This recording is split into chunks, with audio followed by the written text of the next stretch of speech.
اس پر عمل بہت ضروری ہے میرے عزیزو۔ آج ایک بات یاد رکھیں، آپ کے شہر دور دراز سے لوگ آئے ہوں گے، آپ کے اخلاق کو دیکھیں گے، آپ کے اعمال کو دیکھیں گے۔ بریلی والے کتنے نماز کے پابند ہیں، بریلی والے چہروں پر کتنی داڑیاں رکھتے ہیں، بریلی والے کتنے عمامے پہنتے ہیں۔ اگر آنے والوں کو ایسا لگا کہ یہ سب عمل کے کچے ہیں تو دل ٹوٹ جائے گا۔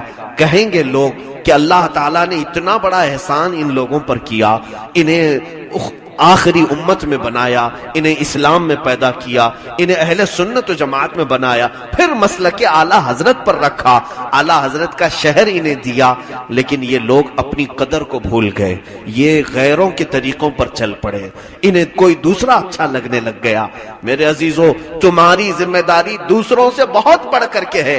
ممبئی والا اگر نوجوان فیشنیبل ہے، ماڈرن کلچر کا ہے، اس سے نہیں پوچھا جائے گا، اس سے کہا جائے گا ممبئی ہے ہی عیاشی کرنے کی جگہ، وہاں سے یہ عیاشی سیکھ لیا ہوگا۔ لیکن بریلی والا اگر عیاش پسند ہو گیا، عیش پسند ہو گیا، تو اس سے سوال کیا جائے گا امام احمد رضا کی صحبت میں رہنے والا عیش کیسے کرنے لگ گیا، اعلیٰ حضرت کے جوار میں پڑوس میں رہنے والا یہ غیروں کے طریقے پر کیسا چلا گیا، آپ سے سوال ہوگا۔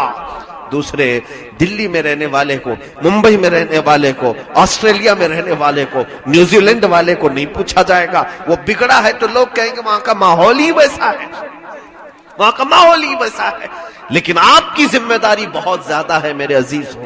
اس لیے آئیے میں آپ کو بتاؤں یہ جو بگاڑ ہمارا کہاں سے شروع ہوا۔ آج جو نئی نسل کے بچے ہیں، نوجوان ہیں، ان کا ایک پرابلم کیا ہے، یہ علماء سے بہت دور ہے۔ ان کا ایک بڑا پرابلم، پھر بھی الحمدللہ مجھے بریلی آتے ہی روح کی اتنی تازگی ملتی ہے کہ یہ جہاں جہاں محفلیں ہوتی ہیں میں دیکھتا ہوں اتنے لوگ الحمدللہ سننے کو بیٹھتے ہیں، نعتیں سنتے ہیں۔ یہ سب ماحول اگر تھوڑا باہر جائیں گے آپ، وہاں یہ بھی نہیں ملے گا، وہاں یہ بھی نہیں ہے۔ خدا کا شکر بجا لاؤ، اب بھی تمہارے درمیان ایمان اور اسلام کے کام چل رہے ہیں۔ یہاں بڑے بزرگ بیٹھے ہوئے ہیں، گاؤں شہر میں اب بھی لوگوں کو نمازوں کی طرف ہم آتے جاتے دیکھ رہے ہیں، لیکن اس سے بھی برا ماحول ہے دوسرے علاقوں میں۔ میرے عزیزو، میں یہ دیکھ رہا ہوں کہ اب وہ آندھیاں ہر شہر کو لے کر کے چلیں گی۔ اب ایک دور ایسا آئے گا جب طوفان چل رہا ہے، بدعقیدگی کا طوفان الگ، کفر و شرک کا طوفان الگ، اخلاق کو بگاڑنے کا طوفان الگ۔ ہمارے بچے یوں سمجھ لیں ایک ننھی سی دیا ہے، ننھا سا دیا، چراغ آپ نے جلایا ہے اپنے گھر میں۔ آپ اپنے گھر میں ایک موم بتی جلائے ہیں، موم بتی تو جانتے ہیں نا۔ میری زبان اگر دقت کرتی ہو تو مجھے بتا دیا جائے، میں ساؤتھ کا ہوں، آپ نارتھ کے ہیں، مجھے لگتا ہے کہ کہیں زبان میں دقت نہ ہو جائے۔ گھر کے اندر ایک موم بتی جلائے چھوٹی سی، اور دیا چراغ لگائے ہو، اور اس چراغ کی روشنی چھوٹی سی ہوتی ہے، بڑی ہلکی ہوتی ہے، ہواؤں سے بجھ جاتی ہے۔ آپ کیا کریں گے؟ فین بجھا دیں گے کہ روشنی کو ختم کرتا ہے نا فین۔ کھڑکیاں کھلی ہیں تو کھڑکیاں بند کر دیں گے، کیوں؟ اچھا، اب ایسے وقت میں آپ دیا جلائے ہوں جب باہر بہت تیز ہوائیں چل رہی ہوں، آندھیاں چل رہی ہوں، طوفانی بارش آ رہی ہو، تب آپ کے گھر میں موم بتی جل رہی ہے تو آپ کیا کریں گے؟ کھڑکیاں سب بند کریں گے کہ نہیں؟ دروازے کواڑ سارے بند کر دیں گے کہ ہماری یہ روشنی بجھ نہ جائے۔ چھوٹی سی موم بتی کی آپ حفاظت کرتے ہیں ان آندھیوں سے۔ میرے عزیزو، تمہارے گھر میں جو بچوں کی ولادت ہوئی ہے یہ وہی موم بتیاں ہیں، تمہاری اولاد یہ وہی دیا ہے، وہ چراغ ہیں، اور ہر طرف یہاں کفر و شرک کی طوفان چل رہے ہیں، آندھیاں چل رہی ہیں۔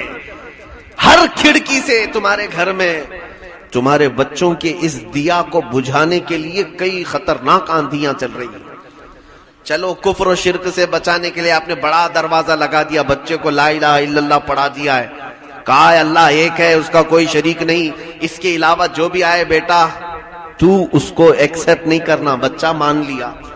تو کفر و شرک کا دروازہ آپ نے بند کر دیا اس پر، بدعقیدگی کا دروازہ بھی بند کروا دیا، وہابیوں سے، دیوبندیوں سے، شیعوں سے، رافضیوں سے بالکل نہیں ملنا۔ بچہ سمجھ گیا کہ یہ سب طوفان ہیں، یہ مجھے بہا لے جائیں گے، بچ گیا۔ آپ نے وہ سارے دروازے بند کیے، لیکن ایک دروازہ اکثر لوگ بند نہیں کر پائے آج تک، وہ ہے بد اخلاقی کا دروازہ، یہ ہے کیریکٹر کا دروازہ۔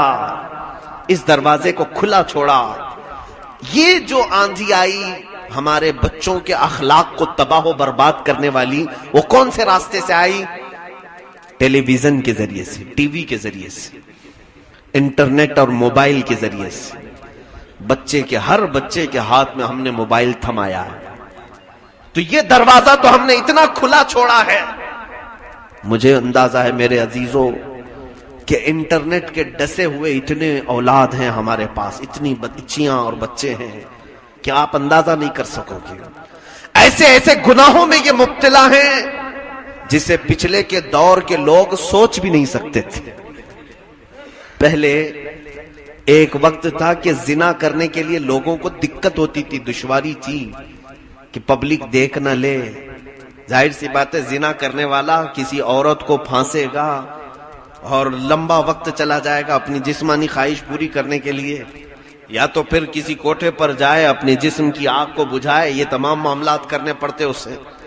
لیکن دنیا نے اس کے ہاتھ میں موبائل تھمایا اور انٹرنیٹ کے ذریعے سے ساری پورنوگرافی اس کے اندر ڈال دی۔ اب ہم میں سے کوئی باپ اپنے بچے کو دیکھ بھی نہیں رہا ہے کہ میرا بیٹا رات کے وقت کی دیکھتا کیا ہے، ہماری بیٹیاں موبائل میں دیکھتی کیا ہیں، کسی کو فکر نہیں۔ اور جانتے ہیں کئی لوگوں نے اپنی صحت برباد کر دی ہے، پوری کی پوری رات یہ لوگ جاگتے رہے۔ میری کئی تقریریں ہیں اس بارے میں، کئی بچے ایسے ہیں جن کی موت ہو گئی، 16 سال کے لڑکے، 17 سال کے لڑکے مر گئے۔ پب جی گیم کھیلتا رہا۔ ایک لڑکا تو ایسا ہے کہ جس نے اپنی ماں کا قتل کیا، صرف اس لیے کہ ماں نے انٹرنیٹ بند کروا دیا تھا کہ میرا بیٹا رات کے 10 بجے سے جو موبائل گیم کھیلنا شروع کرتا ہے، صبح 5 بج جاتے ہیں یہ ہٹتا نہیں اس سے، اور اگر اس کو کوئی بلائے تو آواز سنتا نہیں، جواب دیتا نہیں۔ ایک دن ایسا بھی آیا کہ اس کی خبر ہم تک پہنچی ہے کہ ماں نے کہا کہ یہ انٹرنیٹ ہی بند کرا دو کہ یہ بچے کی عادت بہت بگڑ رہی ہے، لیکن بہت دیر سے اس نے بند کروایا۔ بچہ چڑچڑا ہو چکا تھا، ایڈکٹ ہو گیا تھا، ایسا بیمار ہو گیا تھا اس گیم کے چکر میں کہ اسے برداشت نہ ہو سکا، چھری اٹھایا اور اپنی ماں کا گلا کاٹ دیا۔ یہ ہے جس چور راستے کو ہم نے کھلا رکھا ہے، وہ ہماری اولاد کو تباہ و برباد کر رہا ہے۔ میرے عزیزوں، اسلام نے تربیت اولاد پر بہت بہت توجہ دی ہے۔ اللہ کے حبیب صلی اللہ علیہ وسلم نے پیدائش سے لے کر کے اس کے جوان ہونے تک کے آداب ہمیں بتائے ہیں، اس راستے کو ہم نے چھوڑ دیا۔ یقیناً مسلک اعلیٰ حضرت آپ بیان بھی کریں، نعرے بھی لگائیں، لیکن اعلیٰ حضرت کی کتابوں کو پڑھ کر کے تو دیکھیں کہ ہمارے بچے پیدا ہوں تو ہم کیسے ان کے ساتھ معاملات کریں۔ آج دیکھیں کیا یہ ماحول نہیں ہے؟ آپ سوالات لے کر کے مفتی صاحب کے پاس آتے ہوں گے، فلاں نے اپنی بیوی کو 3 بار طلاق کہا ہے، اس نے 4 بار طلاق کہا ہے، کیا فتویٰ ہے؟ فتویٰ لے کر کے آئے، پوچھا آپ نے، مفتی صاحب نے جواب دیا۔ کسی کے پراپرٹی کا جائیداد کا مسئلہ ہے، آپ نے سوال لے کر کے مفتی صاحب سے استفتاء کیا، فتویٰ آ گیا۔ میں دیکھ رہا ہوں یہ سارے فتوے تو آتے ہیں دارالفتاء میں، ہم بھی بیٹھے ہیں، کوئی ایک بندہ یہ نہیں پوچھنے کے لیے آتا کہ حضرت میری شادی ہونے والی ہے، بتائیں رسول اللہ کی شادی کا طریقہ کیا تھا۔ کوئی ایک بندہ یہ سوال کرنے نہیں آتا کہ آج میرے گھر میں بیٹے کی ولادت ہوئی ہے، بیٹی کی پیدائش ہوئی ہے، آپ مفتی صاحب یہ بتا دیں کہ حضور نے بچی کی تربیت پر کیا بیان کیا ہے۔ آتے ہیں کیا سوالات پوچھیں؟ کوئی پوچھنے آتا ہے؟ کیوں نہیں پوچھتے آپ دوسرے سارے معاملات پوچھیں گے۔ ارے زید نے فلاں کو گالی دیا، امام کا پیجامہ نیچے تھا، یہ سب سوالات تم لے کر کے مفتیوں کے پاس پڑے رہتے ہو، چاند کے متعلق ہو، ہر چیز کے بعد اپنے گھر کے اولاد کے سلسلے میں۔ سچ بتاؤ جو عاشق رسول ہوتا ہے اسے یہ فکر ہوتی ہے کہ میں میرے اولاد کی تربیت ویسی ہی کروں جیسے میرے آقا نے کیا ہے، جیسے میرے نبی نے حکم فرمایا ہے۔ تو یہ سوالات بھی تو آج نہیں کیے جاتے، پوچھے نہیں جاتے۔ نہ شادی کرنے والا آ کر کے پوچھتا ہے کہ میں شادی کیسے کروں، اسے معلوم ہے اگر پوچھوں گا تو سب پابندی لگ جائے گی، نہ ڈھول بجانے دیں گے، نہ تاشے بجانے دیں گے، نہ باجے بجانے دیں گے، اس لیے وہ پوچھتا ہی نہیں، چھوڑو میں اپنی مرضی سے کروں گا۔ ہاں جب مر جاتے ہیں تب پوچھنے کے لیے آتے ہیں میت کو کیسے اٹھائیں، میت کو غسل کیسے دیں، قبر میں کیسے رکھیں۔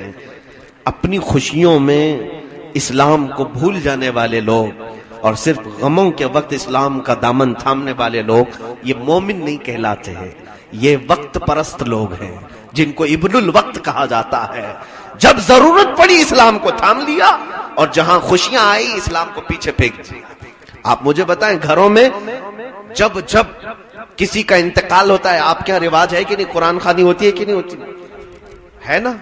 انتقال ہوا قرآن خوانی ہو گئی، میت کے تیجے 40ویں 10ویں سب میں آپ قرآن پڑھا رہے ہیں، بہت اچھی بات ہے، ثواب پہنچا رہے ہیں آپ۔ جب کبھی آپ کو مصیبت آئی، دکان بند ہو رہی ہے، یعنی دھندا نہیں چلتا ہے، آپ آئے تعویذ لے گئے، فاتحہ درود کروایا، دم کروایا، بندش کروائی، ہو رہا ہے نا سب۔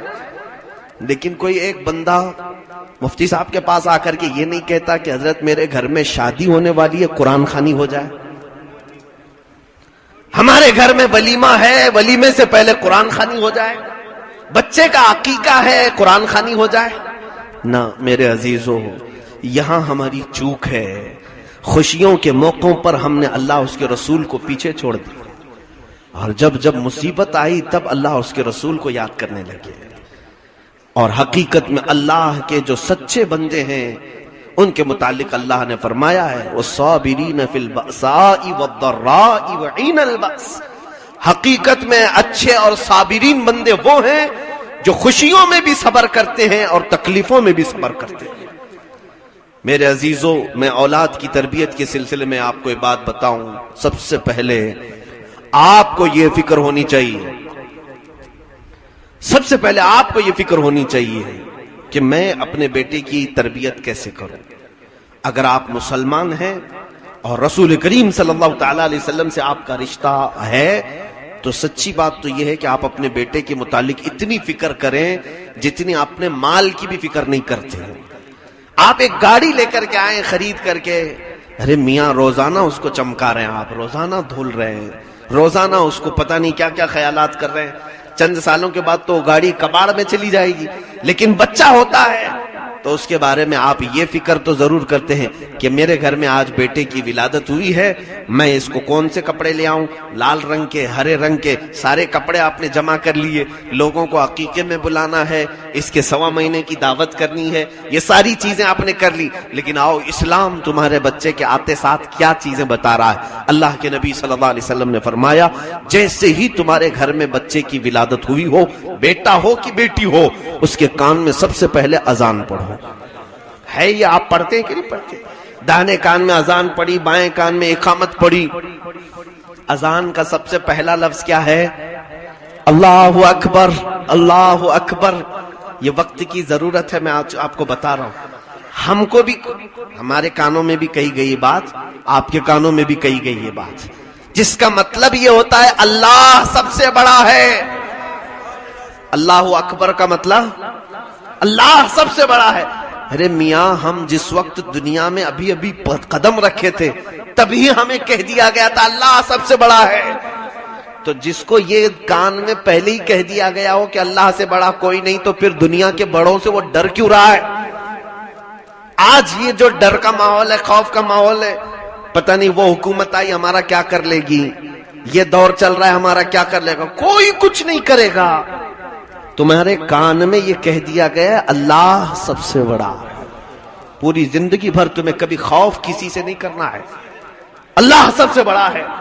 اور پھر آپ کو میں یہ بھی بتا دوں، جب آپ کی موت ہو جائے، آپ کا کفن پہنا کر کے جنازہ لے کر کے حاضر کرتے ہیں کسی امام کے سامنے، امام سب سے پہلے کیا کہتا ہے؟ تکبیر باندھتا ہے کہ نہیں باندھتا؟ جب تمہارے جنازے پر نماز پڑھی جاتی ہے تب بھی سب سے پہلا لفظ اللہ اکبر۔ میرے عزیزو، یہ مسلمان ہے جس کی زندگی کی ابتدا بھی اللہ اکبر سے ہوتی ہے اور انتہا بھی اللہ اکبر پہ ہوتی ہے۔ بس ہماری زندگی ان دو لفظوں پر ہے۔ ہم آئے تھے اللہ کو سب سے بڑا کہہ کر اور دنیا سے جا بھی رہے تو اللہ کو سب سے بڑا مان کر. یہ ہماری زندگی ہے. اور دوسری بات, کانوں میں کیوں اذان دی گئی؟ ہمارے کیوں اذان دی گئی؟ بزرگوں نے فرمایا اس لیے کہ بچے کو اسی وقت یہ بتا دیا جائے کہ بیٹا تم ابھی ابھی آ رہے ہو دنیا میں, اب تم کو ڈیلی یہ 5 مرتبہ سننا پڑے گا. آج ہی سے عادت ڈال لے اس آواز کو سننے کی کہ اب روز تجھے یہ آواز سنائی جائے گی, تاکہ تو ان آوازوں سے نفرت نہ کرے. دیکھیں, کوئی بچے کے پیدا ہوتے وقت قاری صاحب آپ جا کر کے نعت پڑھتے ہیں اس کے کان میں کہ تجھے نعتیں بھی سننا ہے؟ نعت بھی تو سننا ہے نا ہمیں زندگی میں. کیا کسی بچے کے پیدا ہوتے وقت آپ قرآن کی تلاوت کر دیتے ہیں, یاسین شریف پورا پڑھ دیتے ہیں کان میں؟ قرآن بھی تو سننا ہے نا ہمیں, نعت بھی سننا ہے, قرآن بھی سننا ہے. یا چلیے کسی مقرر کو لا کر کے پیدا ہوئے بچے کے کان میں ایک تقریر کروا دیں گے؟ نہیں کرواتے نا, کہ جبکہ اسے تقریریں بھی سننا ہے. نہیں, بلکہ صرف اذان دی جاتی ہے. کیوں؟ تقریریں, تلاوت قرآن, نعت, یہ سب تو چلتا رہے گا, لیکن اس کی زندگی کا سب سے امپورٹنٹ اگر کوئی معاملہ ہے تو وہ نماز ہے, وہ اذان ہے, نماز ہے. اس سے یہ پیٹ پھیر کرنا بھاگے, ورنہ ساری کامیابی ختم ہو جائے گی. تو اپنے بچوں کی سب سے پہلی تربیت میں آپ کو نماز کی پابندی انہیں سکھائیں. کچھ ماں باپ ہمارے پاس آئے, انہوں نے کہا بچے بگڑ گئے. یہ سب کی شکایتیں ہیں. 10ویں میں آیا بچہ ہاتھ سے نکل گیا, اب باپ کی نہیں مانتا, ماں کی نہیں مانتا, پتہ نہیں صرف دوستوں کی مانتا ہے, ہماری تو سنتا ہی نہیں. کتنی مائیں روتی ہیں اپنے اولاد کی واپسی کو لے کر کے کہ بیٹا ایک بار مجھے مسکرا کر بات کر لے. ماں باپ ترس جاتے ہیں آج جوانوں کے لیے. میں ان سے کہتا ہوں تم نے تربیت میں شاید کچھ غلطی کر دی ہو, کبھی ہو سکتا ہے, میں سب کی بات نہیں کر رہا ہوں. کرنا کیا چاہیے تھا؟ ایک ماں آئی, اس نے کہا کہ حضرت کیسی بات کر رہے ہیں آپ, میرا اکلوتا بیٹا ہے, میں نے اس کی ہر خواہش پوری کی. اس کے ابا بڑی ڈیوٹی پر ہیں, ان کی 1.5 لاکھ کی تنخواہ ہے ان کے ابا کی, اور میں نے اس کی کوئی خواہش پوری نہیں کی. ایسا ہو ہی نہیں سکتا, ہر چیز لا کر کے دیا ہے. لیکن آج بیٹا 16-17 سال کا ہو رہا ہے, ہمیشہ الٹا جواب دیتا ہے اور گھر چھوڑ کے بھاگنے کی دھمکی دیتا ہے. کہا وہ بلیک میل کر رہا ہے تم کو. میں نے کہا آپ نے کیا کیا کیا ہے اس کے؟ کہا بچپن سے میں آپ کو بتا رہی ہوں, اس کا ایک ایک کھلونا 50,000 کا آیا ہے ہمارے گھر میں, اس کے کپڑے 10-10 ہزار کے کپڑے ہم نے خریدے ہیں, ہر چیز اس کی اعلیٰ قسم کی. کہا یہی تو غلط کیا. کیوں؟ کہ بچہ ہم سے محبت کرتا رہے, ہم کو چاہتا رہے. یہ الٹ ہے میرے عزیزوں. آپ اگر اپنے بچوں کو اپنا فرما بردار دیکھنا چاہتے ہیں, اپنا فرما بردار, اپنا متی, ہماری بات ماننے والا بچہ چاہیے. ایک فارمولا بتاتا ہوں میں آپ کو, وہ قرآن میں ہے, سورہ لقمان آپ پڑھیں 21ویں پارے میں. حضرت لقمان حکیم نے اپنے بیٹے کو جو نصیحت کی, اللہ نے اس کو قرآن میں بیان کیا ہے. لقمان حکیم نے جو اپنے بیٹے کو نصیحت کی وہ قرآن میں آ گئی آیتیں. کیا ہے؟ بیٹے کو سب سے پہلے اگر تم کسی کی محبت ڈالو تو اپنی نہیں, اپنی ماں کی نہیں, اپنے بھائیوں کی نہیں, اللہ کی محبت ڈالو. اس سے یہ کہو کہ اللہ سب سے بڑا ہے, اللہ رب العزت نے بہت بڑی جنت بنائی ہے جس میں اتنی نعمتیں ہیں, اور اس کی ایک دوزخ بھی ہے, اس کے اتنے خطرناک عذابات ہیں. تو بچے کے دل میں یہ اللہ کی متعلق باتیں ڈالتے جاؤ کہ اللہ کی اتنی بڑی جنت. میں خود اپنی چھوٹی سی بچی ہے, اس کو بتاتے رہتا ہوں, وہ بار بار پوچھتی ہے کہ جنت میں کب جائیں گے ہم لوگ. ابھی اس کا ہوش اتنا نہیں ہے, لیکن جب ظاہر سی بات ہے آپ اپنے بچوں کو بتائیں ایک پکنک پوائنٹ ہے, وہاں جھولے لگے ہوئے ہیں, ندی ہے, پانی میں کھیلنا ہے, بچہ نہیں پوچھے گا ابا کب جاؤ گے, کب جاؤ گے, پوچھے گا کہ نہیں پوچھے گا. یہ صحابہ اپنے بچوں کو جنت کی باتیں بتاتے تھے. جنت میں ایک محل ایسا ہے جس میں ایسے پھل ہیں, ایسے دسترخوان لگے ہوئے ہیں, وہاں کا پانی شہد سے زیادہ میٹھا, برف سے زیادہ ٹھنڈا, دودھ سے زیادہ سفید ہوگا, پانی پینے والے کے حلق سے گزرتا ہوا پانی بھی نظر آئے گا, سونے اور چاندی کی اینٹوں سے بنے ہوئے محلات ہوں گے. جب یہ سب آپ اپنے بچوں کو سکھاتے رہیں, وہ بچہ ضرور پوچھے گا ابا ہم کو یہاں جانا کب ہے, پوچھے گا کہ نہیں. اور ڈراؤ آپ اب دوزخ سے, اتنا خطرناک عذاب ہے دوزخ کا, حدیث پاک میں ہے سب سے ہلکا عذاب دوزخ کا یہ ہے، سب سے ہلکا عذاب کہ آگ کی جوتیاں پہنائی جائیں گی جس کی گرمی سے اس کا بھیجا پک پک کر ابل رہا ہوگا. یہ دوزخ کا سب سے ہلکا عذاب ہے. ہمارے بچے ڈر جاتے ہیں. مجھے یاد ہے میرے والد بڑے عالم دین تھے. میں 5 سال کی عمر میں صرف عصر کی نماز قضا ہوئی تھی تو انہوں نے ایک بات بتائی آج تک مجھے یاد ہے. میں یہ تحدیث نعمت کے لیے کہہ رہا ہوں.